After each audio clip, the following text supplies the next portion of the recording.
Video like जरूर कर लीजिए और ऐसे वीडियो लगातार फ्री में पाने के लिए चैनल को तुरंत सब्सक्राइब कर लीजिए और बेल आइकन को जरूर टैप कर लीजिए ताकि आगे भी सारे वीडियो आपको मिलते रहे। यूट्यूब में फॉलो करते हैं तो प्लीज ये वाला फ्री टेलीग्राम चैनल जरूर ज्वाइन कर लीजिएगा। सारे नोटिफिकेशन, सारे अपडेट यहीं पे आते हैं, ध्यान रखिए।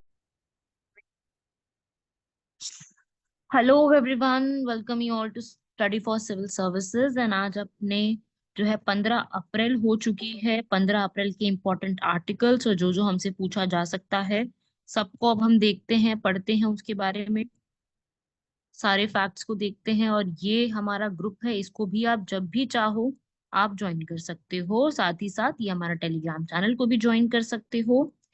इम्पोर्टेंट 5 ही आर्टिकल्स हैं, आपको पता है हम लोग हर टाइम 5 अपने इम्पोर्टेंट आर्टिकल्स को कवर अप करते हैं। तो आज भी हम लोग 5 आर्टिकल्स देख लेते हैं कि क्या जरूरी है। जैसे कि सबसे पहला है लिकर पॉलिसी के ऊपर, क्योंकि आपको भी पता है कि लिकर पॉलिसी अभी हमेशा से कितने टाइम से न्यूज में चल रही है। फिर परिसीमा अधिनियम, बीआईटी, चावल और कॉस्मिक। सबसे पहले हम पढ़ते हैं फर्स्ट आर्टिकल, जिसे हम कहते हैं लिकर पॉलिसी की समस्या। आप भी लोग जानते हैं कि दिल्ली के जो चीफ मिनिस्टर हैं उनको अरेस्ट किया गया था,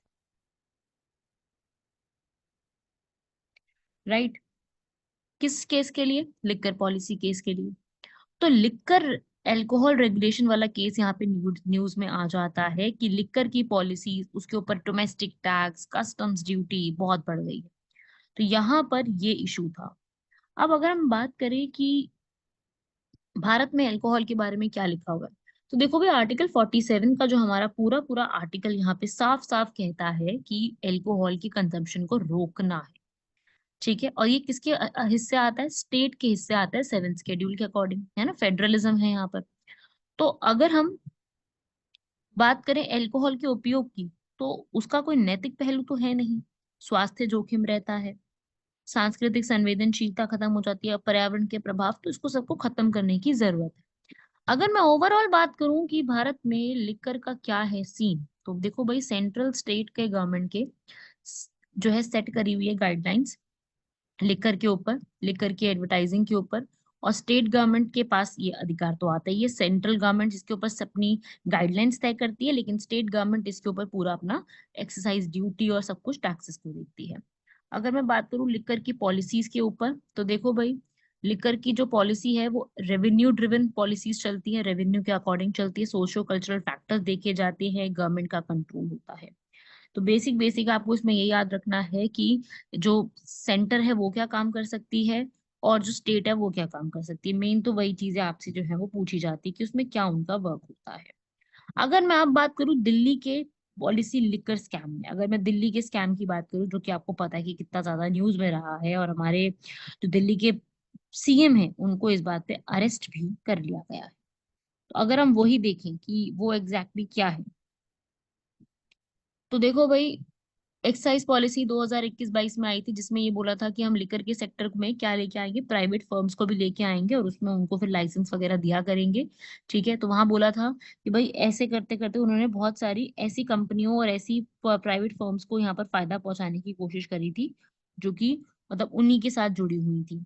तो इससे क्या होने लगा कि भाई बहुत ज्यादा उनको फायदा पहुंचाने लगे और बहुत ज्यादा अमाउंट में धांधलेबाजी जो है वो होने लग गई थी उसमें। ठीक है, तो उसका रेवेन्यू और हेल्थ के ऊपर बात हो जाती है, स्टेट्स के ऊपर बात आ गई, कंसिस्टेंट स्टेट की पॉलिसीज के ऊपर बात आ गई ना, तो ये सब बड़ी प्रॉब्लम हो जाती है। क्योंकि देखो यार, मैं मानो या ना मानो, पर सरकार में जो रेवेन्यू आता है ना, वो सबसे ज्यादा यहीं से आता है, वो आता है यहाँ से। तो वो तो आपको बस एक बात याद रखनी पड़ेगी कि हाँ ये सच्चाई है ना। तो वही चीज मैं आपको यहाँ पे बताना चाह रही हूँ। जीएसटी से भी रेगुल हट गया है, छूट मिलती है। ठीक है, लेकिन हाँ बाकी टैक्सेस बहुत बढ़ जाते हैं, लोग खरीदते भी हैं। आपको तो मतलब ये मैं आपको बताऊं भी तो आपको पता ही है ये चीज ऑलरेडी कि हाँ बिल्कुल, चाहे कितना भी टैक्सेस उस पर बढ़ा दोगे, लोग खरीदना पसंद करते हैं, क्योंकि लोग उसको कंज्यूम करते हैं डेली बेसिस पर। अब डेली बेसिस पर अगर कंज्यूम करेंगे तो ऑब्वियसली वो उनको कितने भी अमाउंट में हो चाहिए हो, आपको पता ही है कि ये कितना ज्यादा प्रॉब्लम्स रहती हैं इस टॉपिक पर, है ना। वो मतलब मैं अब क्या ही एक्सप्लेन करूं इसमें। तो इसमें क्या होना चाहिए, इसमें क्या चेंजेस करने चाहिए भाई, मेरे हिसाब से मैंने लिख दिया यहाँ पर। पहली चीज तो जीएसटी इसमें इंक्लूड करो। दूसरा, अगर आप चाहते हो कि हाँ प्राइवेट को दो, तो बिल्कुल यहाँ पर निजी वितरण रखो, सिर्फ और सिर्फ सरकार के पास ही वितरण की आजादी ना हो, निजी वितरण भी यहाँ पर होना चाहिए। मुझे मतलब मेरे हिसाब से इसमें कोई बुराई नहीं है, मैंने अपने हिसाब से यहाँ पर पॉइंट रखे हैं। और लाइसेंस की पॉलिसी को थोड़ा सा सही करके हेल्थ के ऊपर ध्यान रखो। पहले तो भाई एक ऐसा एक लेकर के आओ भाई, रेवेन्यू से ज्यादा आप इस चीज पे ध्यान दे सके कि लोगों की हेल्थ पे इसका क्या प्रभाव पड़ने वाला है। ये भी तो एक बहुत बड़ा सवाल है ना, लोगों की हेल्थ पे क्या प्रभाव पड़ता है। ठीक है, वो चीज है।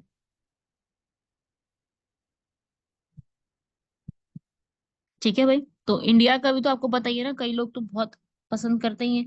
बस जो पीने वाले हैं उनको रोज के लिए पसंद है, पर असल में जो बाकी रिलीजन और इस सब के बारे में बात करूँ तो हर जगह पे डिफरेंट डिफरेंट चीजें हैं। जेंडर में भी वैसे ज्यादा जो मेन यहाँ पर अगर हम बात करें, विमेन भी कंज्यूम करती, मैं मना नहीं कर रही हूँ, लेकिन जनरली और अगर हम ज्यादा लोगों की बात करें तो ज्यादातर मेन कंज्यूम करते हैं, तो उस केस में विमेन को बहुत इम्पैक्ट पड़ता है इनके कंजम्पशन से। ठीक है। मेडिकली भी आपको पता है हार्मफुल ही ट्रीट की जाती है, तो इस हिसाब से यहाँ पर ये जो चीजें हैं ना, ये इस तरीके से है। ठीक है। अगर मैं बात करूं पहले की थिंकर्स का क्या इस पे ओपिनियन है, तो सबसे पहले महात्मा गांधी सपोर्ट नहीं करते थे, B R Ambedkar, Swami Vivekananda, Mother Teresa, Plato, अरस्तु, ये सब भी यहाँ पर जो है वो सपोर्ट नहीं करते थे।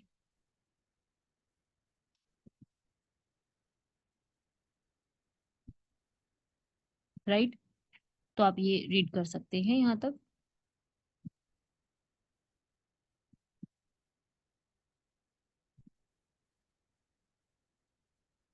ठीक है, आगे बढ़ते हैं इसके बाद। हाँ, एक फैक्ट आपको मैं जरूर कहूंगी कि लर्न कर लीजिएगा, हो सकता है एग्जाम में ऐसा क्वेश्चन आ जाए कि कौन सी स्टेट सबसे टॉप करती है लिकर प्रोडक्शन में। महाराष्ट्र, कर्नाटक, तमिलनाडु, पंजाब, केरला, ये है। ये वाला फैक्ट आप लर्न कर लीजिएगा इसके अंदर। क्लियर हुआ भाई? चलो बड़े आगे। अब आता है यहाँ पर एक लिमिटेशन एक्ट के ऊपर, परिसीमा अधिनियम, क्योंकि अभी सुप्रीम कोर्ट ने इसके ऊपर बताया है law of limitation special leave petition के ऊपर। असल में आपने अगर सुप्रीम कोर्ट पॉलिटी के टॉपिक में पढ़ा है डिटेल में, अगर लक्ष्मीकांत से पढ़ रहे हो तो वहां पर आपने ये चीज जरूर पढ़ी होगी, स्पेशल लीव पटिशन इसके बारे में। स्पेशल लीव पटिशन जो है इंडिया में, ये जुडिशरी की काफी बड़ी पावर होती है, सुप्रीम कोर्ट के पास ही केवल होती है।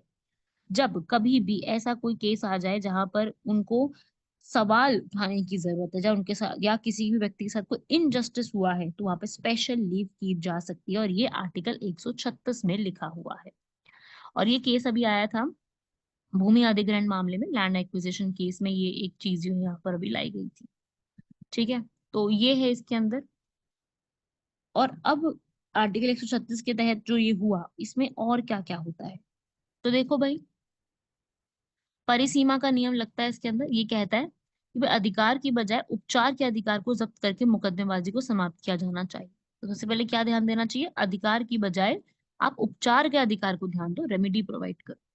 ठीक है। अधिकार या उपाय, बात ये होती है कि भाई अगर एक अधिकार है या उपाय जिसका लंबे समय तक प्रयोग या लाभ नहीं उठाया गया, तो निश्चित अवधि के बाद उसको समाप्त हो जाना चाहिए, उसको निश्चित में उसको अवधि में रहने नहीं चाहिए। ठीक है। तो ये एक छोटा सा अभी चल रहा है न्यूज में। स्पेशल लीव पटिशन हम लोगों से पूछा जा सकता है कि ये क्या है ना। इस पे सवाल बन सकता है कि ये कौन सी जजमेंट है, किस प्रकार से है, ऐसा क्वेश्चन बन सकता है। तो ये स्पेशल लीव पटिशन का मतलब क्या होता है, आपने समझा अभी। स्पेशल लीव पटिशन मतलब कि कोई भी ऐसा केस आ जाता है जिसके अंदर जस्टिस डिले हो रहा है बहुत टाइम तक, उसे हम स्पेशली एक तरीके से लेकर के आ सकती है। यहाँ पे कोर्ट की एक स्पेशल पावर होती है। ठीक है। अगर मान लीजिए अगर आपको आपका जो जस्टिस है बहुत टाइम तक डिले होता जा रहा है, और अगर आपके उसके पास पर्याप्त कारण बता दिए गए हैं कि ऐसा क्यों हुआ है, यदि पर्याप्त कारण बता दिया है, तो विलंब की सर्वक्षमा करने के लिए न्यायालय को विवेक का प्रयोग करने का अधिकार होगा वहां पर। लेकिन ऐसी शक्ति का प्रयोग केवल विवेकाधीन ही होगा। ठीक है, देख के ही किया जाए। हाँ, अगर जानबूझ के देरी करी गई है, लापरवाही की गई है, परिश्रम नहीं किया गया, तो अलग बात है। ठीक है। ऐसा नहीं कि भाई बाकी केसेस में ऐसा लोगों को मिला है तो हर व्यक्ति को यहाँ पर ये चीज मिलेगी, ऐसा जरूरी नहीं है। बस ये है कि हाँ, इस पे ये फायदा मिल जाता है कि इस तरीके से अगर किसी भी व्यक्ति के साथ कुछ गलत हुआ है, इनजस्टिस हुआ है, उसको जस्टिस डिले मिला है, वो स्पेशल लीव लेके जा रहा है, पिटिशन लेके जा रहा है सुप्रीम कोर्ट में, तो उसको फायदे बहुत मिल जाते हैं। अगला पॉइंट ये है इसके अंदर सामंजस्यपूर्ण निर्माण का सिद्धांत, हार्मोनियस कंस्ट्रक्शन, बड़ा इंपॉर्टेंट वर्ड है ये। इसका मतलब होता है कि भाई आप जो है, जो भी कानून में चीजें लिखी गई हैं, उनको यहाँ पर पूरी तरीके से जो कानून में पॉइंट्स वगैरह को लिखा गया है, उन कानूनों की व्याख्या करने और कानूनों में किसी एक ही कानून के विभिन्न हिस्सों के बीच संघर्ष हल करने के लिए। क्योंकि क्या होता है कि देखो, इतना बड़ा कानून लिखा है कि ऐसा हो सकता है कि दो बातें आपस में क्लैश हो जाए। हो सकता है ना कि एक बात कुछ कह रहा है, एक बात कुछ कह रहा है, तो दोनों बातें आपस में क्लैश हो रही है। जब भी कोई बातें आपस में क्लैश होती हैं तो उनके बीच में सामंजस्य बिठाने की जिम्मेदारी किसकी होती है? हमारे कोर्ट की। तो वही चीज यहाँ पे लिखी हुई है कि सामंजस्य यहाँ पर बिठाया जाएगा कोर्ट के तहत। यहाँ पर सामंजस्य को बिठाने के लिए ये पॉइंट दिया। समझ गए?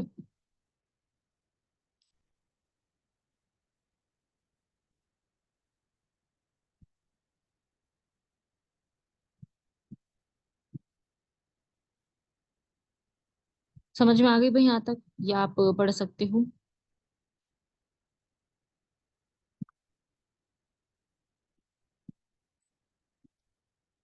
ये सेकंड पॉइंट पढ़ो, जब कानून या प्रावधानों के बीच असंगतता, मतलब कि आपस में मेल नहीं खा रही हैं बातें, तो यहाँ पर उनको ऐसे किया जा सकता है ताकि उनको एक तरीके से सारे सिद्धांतों को सही तरीके से रखा जा सके। ठीक है।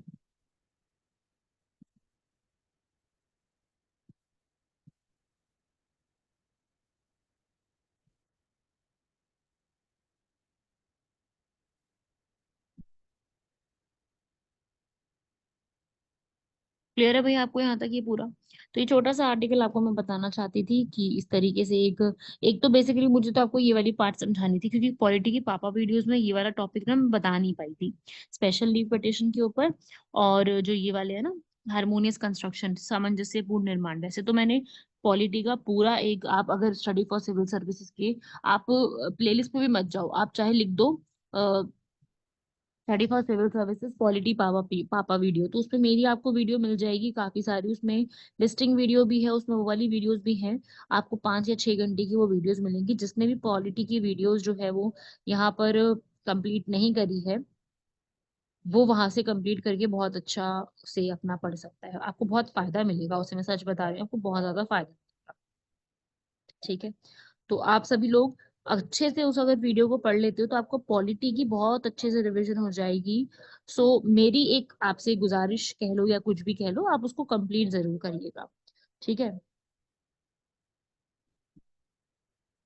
आप लोग इसको अपना अच्छे से कंप्लीट करो। मतलब मैं ये सिर्फ इसलिए बता रही हूँ ताकि आप सभी लोगों को एक अच्छा कंटेंट एक ही जगह पर आसानी से मिल जाए। ठीक है। चलो, अब इसके बाद थोड़े बहुत आगे भी बढ़ते हैं, आगे भी इसमें देखते हैं चीजों को। तीसरा आर्टिकल देख लेते हैं।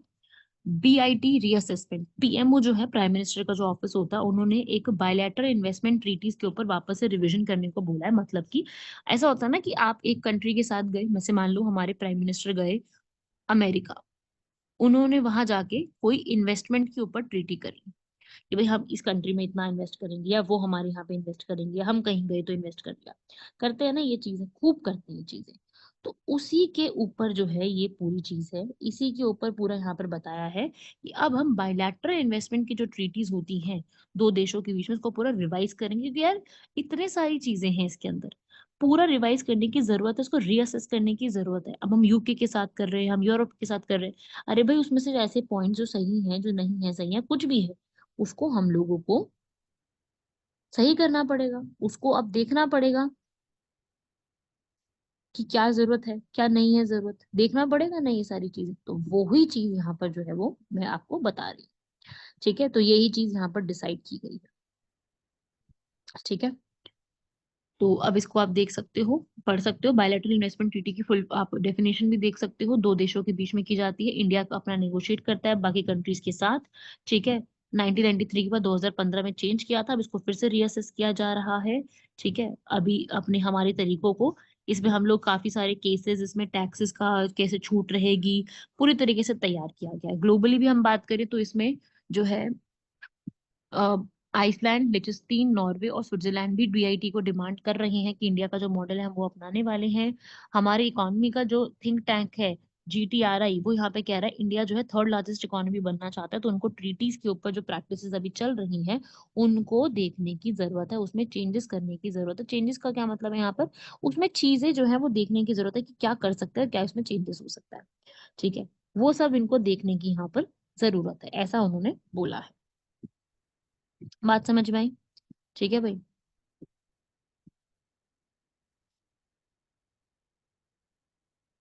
तो आप यहाँ पर पढ़ सकते हो इस तरीके से, बात समझ में आ गई। छोटा सा पॉइंट है, पॉइंट छोटा सा ही है, ठीक है। अब इनके कुछ बात समझते हैं कि भाई अगर रीअसेस करते भी है तो क्या होगा। इंडिया अगर अपनी इतनी सारी ट्रीटीज है उसको कैंसिल कर देता है आगे चल के, नेगोशिएट करते हैं इसके साथ आगे चल के, तो हो सकता है हमें आगे चल के और कंट्रीज के साथ प्रॉब्लम्स होनी शुरू हो जाए, है ना। हो सकता है ये प्रॉब्लम्स हमारी होनी शुरू हो जाए। तो इस तरीके से जो है ये चीजें इसमें रहेंगी, BIT की डिमांड्स, ठीक है, BIT चैलेंज वगैरह यहाँ पर अदर कंट्रीज के साथ भी रहने वाला है, समझ गए। तो अब आगे यही है कि भाई अगर ये फाइनेंस मिनिस्ट्री का मैटर है तो कॉमर्स कॉमर्स की जो मिनिस्ट्री और जो फाइनेंस मिनिस्ट्री दोनों मिलकर इसके ऊपर सॉल्यूशंस निकालें, और उसी के साथ साथ यहाँ पर प्रॉपर तरीके से जो है पार्टीज के साथ मिल करके जो भी यहाँ पर काम करना है वो इस तरीके से करें, ठीक है।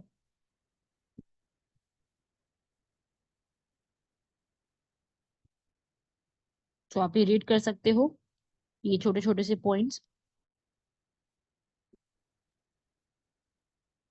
अगला आता है राइस की सब्सिडी के ऊपर। इंडिया ने WTO में, वर्ल्ड ट्रेड ऑर्गेनाइजेशन जो है, विश्व व्यापार व्यापार संगठन में 2022-23 के लिए लगातार पांचवी बार शांति खंड को लागू किया है, पीस क्लॉज को लागू किया है, क्योंकि वहां पर जो है किसानों को चावल के लिए दी जाने वाली निर्धारित सब्सिडी सीमा का उल्लंघन है। पीस क्लॉज क्या होता है, मतलब कि जो आप सब्सिडी उस प्रकार से दे रही हो, जो आपकी कंट्री में सब्सिडी आप उस टाइप की दे रही हो कि कोई एग्रीकल्चर और बाकी सब्सिडीज में कोई नुकसान ना हो और बाकी देशों में भी कोई उस चीज को लेके समस्या ना हो, उसे कहते हैं पीस क्लॉज। तो WTO की बाली मिनिस्ट्रियल कॉन्फ्रेंस भी हुई थी 2013 में, जिसमें सब्सिडीज दी गई थी, ठीक है। एक सब्सिडी पता है कैसे, कि एक लिमिट के बाहर सब्सिडी। अभी क्या होता है कि एक सब्सिडी आपने दे दी कितने भी रुपए में, ठीक है, कितनी भी सब्सिडी आपने दे दी, अब एक लिमिट से बाहर जाओगे तो लिमिट से बाहर जाने पर आपको दिक्कत हो सकती है। तो WTO की बाली कॉन्फ्रेंस में यहाँ पर हो रहा था कि भाई आप डेवलपिंग कंट्रीज जो है ना, जैसे कि इंडिया है, विकासशील जो है, वो वहां पे दे सकते हैं सब्सिडी, गेहूं जैसी चीजों के लिए आप सब्सिडी दे सकते हो, गेहूं हो गया, चावल हो गए, उसके लिए, ठीक है। तो ये पीस क्लॉज था कि आपको यहाँ पर जब तक कोई सॉल्यूशन नहीं निकलता कि हम कितने प्रकार की सब्सिडी रख सकते हैं, उसके लिए आप कितनी भी सब्सिडी यहाँ पर दे सकते हो, लिमिट से बाहर जाके भी दे सकते हो। ऐसा सिर्फ डेवलपिंग देशों के लिए था, भारत जैसे देशों के लिए। तो इंडिया को ये बोला गया है कि उन्होंने 10% की जो ये डोमेस्टिक सपोर्ट वाली जो होती है उसको सीमा का उल्लंघन किया है, लेकिन उस पर भी कोई उसके रेपरकशंस नहीं पड़े, प्रभाव नहीं पड़ा है। इंडिया ने ये बोला है कि भाई अगर हम ये 10% की सब्सिडी नहीं देते तो हमारे हमारे भारत में फूड की सिक्योरिटी, सुरक्षा के मामले में बहुत प्रॉब्लम आ जाती, इसलिए हम लोगों को ये देनी पड़ी। फूड सिक्योरिटी नीड्स के लिए जस्टिफिकेशन दिए। यहाँ पर इंडिया ने अपने एक रिटर्न, एक प्रॉपर सी लेटर लिख के दिया WTO को और बोला है कि भाई हमें ये करने की जरूरत थी। आप पढ़ सकते हो यहाँ पे क्या लिखा है, हिंदी में पढ़ देती हूँ मैं।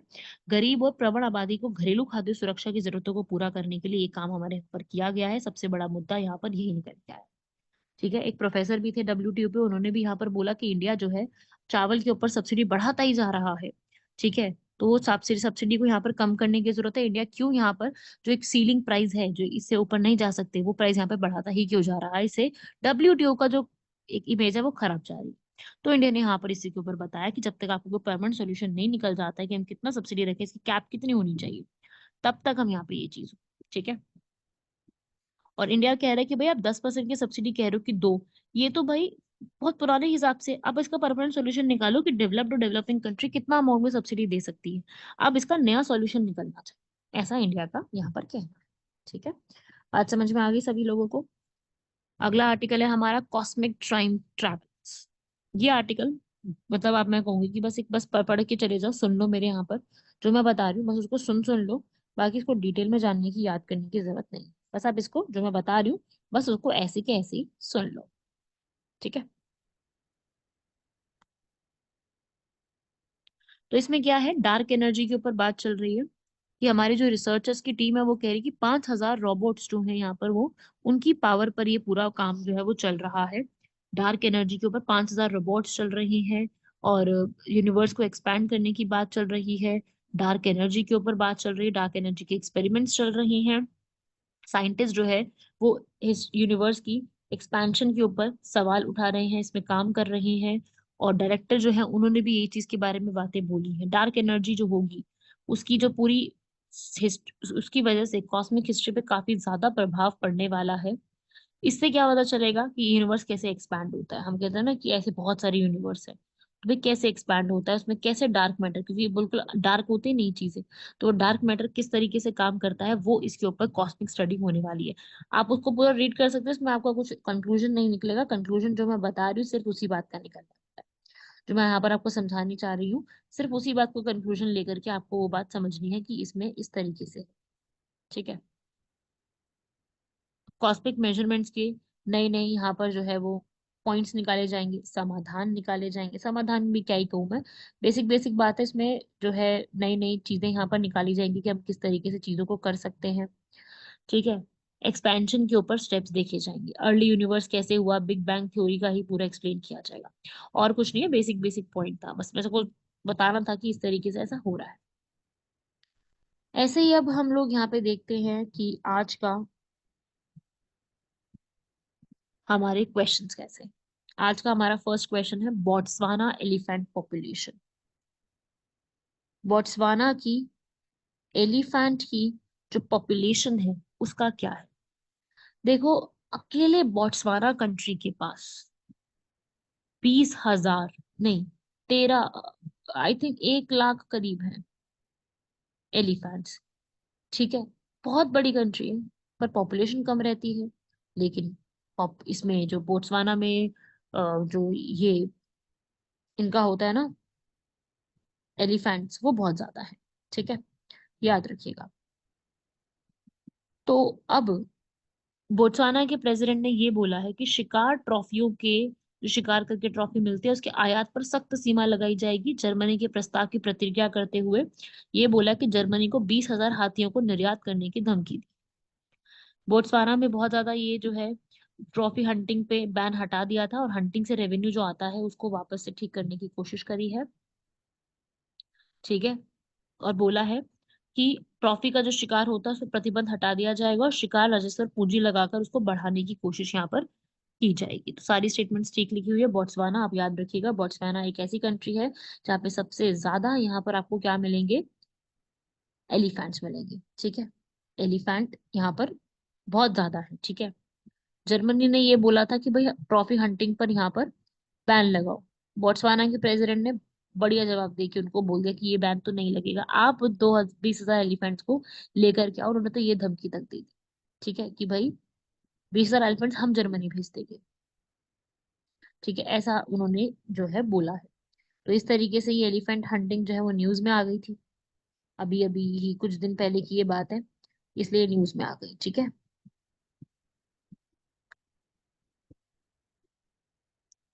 अगला क्वेश्चन है हमारा स्पेस इकोनॉमी के ऊपर।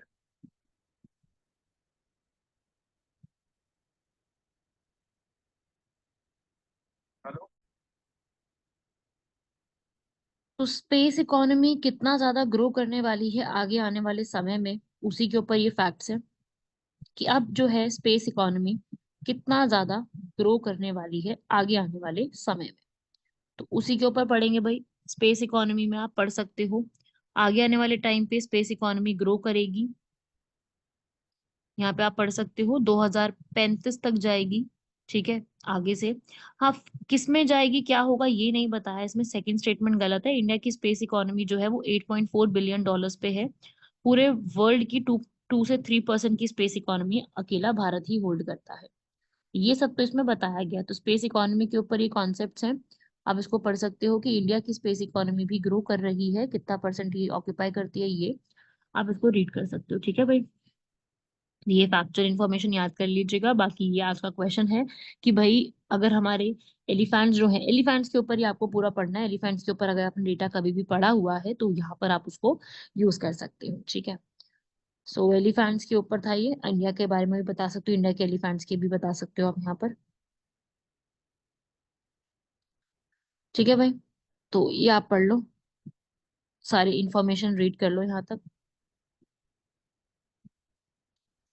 ये थे हमारे इंपॉर्टेंट फैक्ट्स, इसको आप पढ़िए, रीड कीजिए। बाकी मिलते हैं सभी लोगों से नेक्स्ट लेक्चर में इसके आगे के कॉन्सेप्ट्स को कवर करने के लिए। तब तक के लिए धन्यवाद, शुक्रिया, जय हिंद।